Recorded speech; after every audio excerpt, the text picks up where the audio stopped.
¿Alguna vez te has sentido como un prescindible, es decir, un trabajador clonado que es enviado a misiones peligrosas en un planeta helado? Cada vez que éste muere, sus recuerdos se transfieren a un nuevo cuerpo, permitiendo así que la misión continúe. Pues esta es la historia en la que se argumenta la novela Mickey 7 de Edward Aston, la cual fue publicada en el año 2022. Hola a todos y todas, bienvenidos sean todos una vez más a este espacio, mi canal, su canal. Hoy les traigo la crítica de Mickey 17, la nueva película escrita, dirigida y producida por Bong Joon-ho.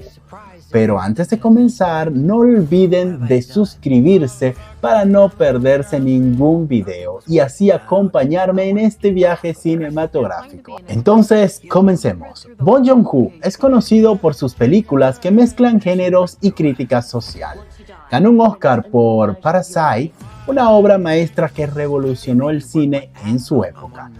Otros trabajos notables incluyen The Host, The Snowpiercer y Okja, todas con un particular estilo narrativo y visual, pero característico: la crítica social, la diferencia de clases y el discurso político. La verdad, en Mickey 17, esta película no fue lo que yo esperaba, pero tampoco me molestó. Está lejos del impacto narrativo que generó Parasite, pero sigue siendo disfrutable. A pesar de sus problemas, hay aspectos que la destacan positivamente, y yo considero que es una película que vale la pena ver. Lo primero que hay que recalcar es que en esta película hay dos géneros jugando al mismo tiempo. Está la comedia y el drama. Mas, sin embargo, el género del drama no se explora en su totalidad. Vemos que prevalece la comedia, se intentó jugar algo con la parte dramática, indicando una especie de un posible triángulo amoroso, pero al final todo quedó allí. Realmente la comedia es la que predomina en más del 70% del metraje. Pero lo que sí es positivo de esta película es Robert Pattinson, quien ofrece una actuación impresionante. Parece que hay dos actores diferentes interpretando a Mickey 17 y Mickey 18. Vemos que hasta cambió la voz y se ve una diferencia entre uno y el otro. Algo que demuestra la versatilidad de Pattinson. Realmente está muy bien trabajado. Este actor está demostrando lo bueno que es. En contraparte, nos encontramos con Mark Ruffalo, quien es el villano de esta película. Yo siento que él está bastante exagerado. Hay momentos que no me gustó, me parece muy marcado y bueno, vuelvo a lo mismo, está demasiado exagerado. Pero sin embargo, destaca porque intenta imitar casi que a la perfección a cierto líder político de piel naranja.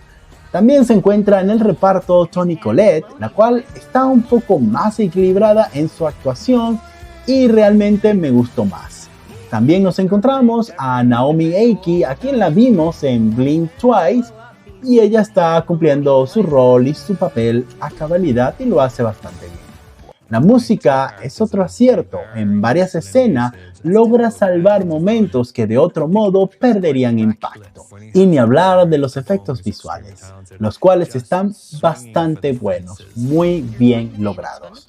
La dirección de arte logra crear un ambiente creíble y envolvente. Ahora les voy a comentar acerca de lo negativo, lo que no me gustó de la película. Tenemos por un lado la edición y el montaje. No resultan muy atractivos. Además, la película se siente demasiado larga, le sobran entre unos 15 y 20 minutos. El acto final se extiende demasiado, algo que podría haberse resuelto dejándola solo en 2 horas justas. También la narración en off, omnipresente durante toda la cinta, llega a ser molestosa en varias ocasiones. En cuanto a la adaptación, hay personajes que aparecen sin mucho contexto, y otros que no están bien aprovechados. Bong Joon-ho mantiene su estilo de crítica social. La película aborda temas como la desigualdad económica, la apropiación cultural y la política, aunque se enfoca demasiado en una visión de blanco o negro. El mensaje está bastante claro. Esta parte, no sé, a mí no me cierra. Yo siento que no todo es blanco, no todo es negro, hay ciertos matices en medio de estos dos colores.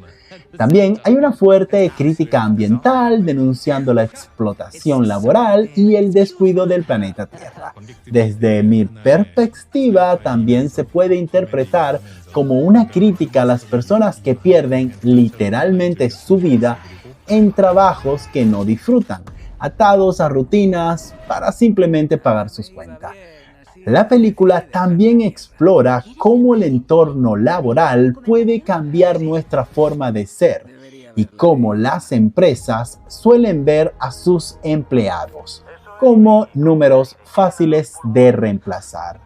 Además, hay una referencia clara a los líderes autoritarios, la discriminación y los sistemas empresariales deshumanizantes.